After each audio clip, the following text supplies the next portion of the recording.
Hello বন্ধুরা, আমরা হাঁটাহাঁটি করতে করতে হাঁটতে হাঁটতে আসলাম শিমুল বাগানের দিকে। তো শিমুল বাগান এখন আগের মতো আর নাই, এখন একদম জনশূন্য। 2 দিন গত হয়ে গেছে, দেশ স্বাধীন হলো নতুন করে আবার।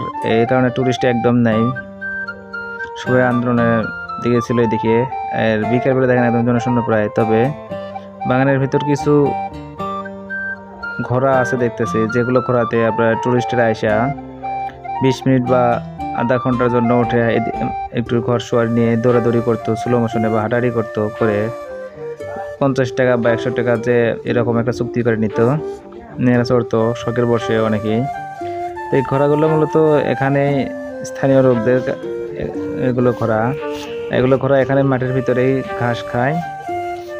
আর এখানে ছোট ছোট পোলাপান আছে, এরা এটা আসলে মেনটেন করে। তো আজকে সন্ধ্যাবেলা আসছি, একদম মানে জনশূন্য। হঠাৎ 2-1 লোক আছে, আর ঘোড়াগুলো ছেড়ে দেওয়া আছে, যে স্বাধীনভাবে ঘাস খাইতেছে।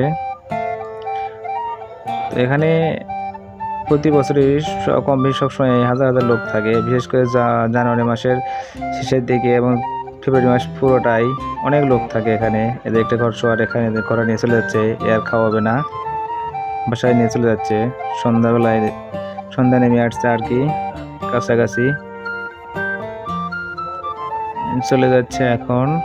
তো আজকের ভিডিও এখানে শেষ করছি। দেখেন এই যে কিছু পোলাপান এখানে বসে রয়েছে, পাশে আমি রয়েছি। আর এই যে ঘোড়াটা একদম নদীর ধারে, জাদুঘর নদীর ধারে, দেখেন কিভাবে ঘাস খাচ্ছে নিরিবিলি।